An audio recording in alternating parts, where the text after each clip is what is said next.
how the period evolves in a woman. So you were talking about how it takes a little while for the period to normalize when a young woman first gets it. And I don't recall, because again, I do refer to the book a lot, you specifically stating this. So I wanted to just get your thoughts.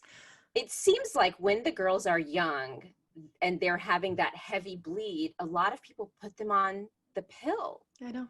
And is it because the doctors aren't patient enough to wait for the period to evolve to where it's supposed to get?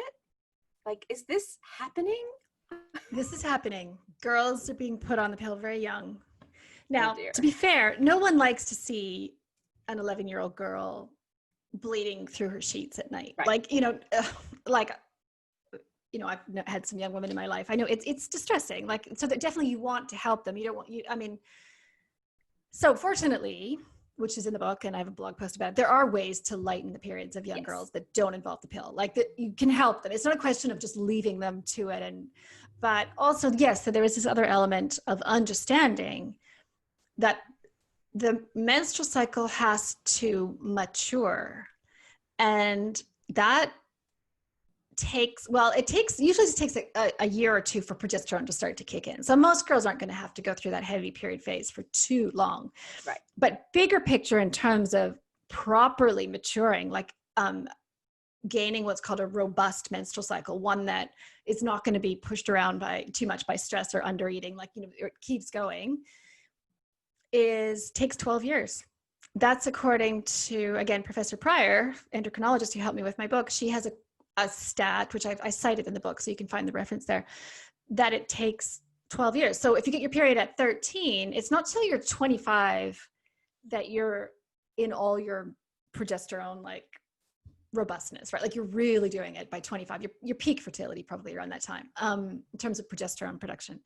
There are other factors in fertility as well. But the interesting thing is if you interrupt that by switching off the menstrual cycle with contraceptive drugs, that maturation process can't happen, which is why you then get women coming off the pill in their early 30s and can't immediately get a regular menstrual cycle. Look, they usually get there eventually, but so when I'm working with patients, just understanding this process of maturation of the menstrual cycle, one of my first questions would be, so if they're trying to come off the pill in their 30s, say, and the thing I need to know more than anything else is, did you have any years of natural cycling? Did you have any opportunity to mature your menstrual cycle? Because my experience is, even if they had even a couple of years, even better, 3 or 4 years, if they didn't go on the pill till 15 or 16 or 17 or something like that, and they had some semi-regular cycles before that, then I say to my patient, you're going to be okay. I think it's going to be okay. Your body is going to remember how to do that. You had an opportunity to do that. I think in the book, this is all in chapter 1 of Period Repair Manual, I talk about the hormonal rivers. It's an analogy. I've had some people like that analogy. It's the hormones learning what they're supposed to do. And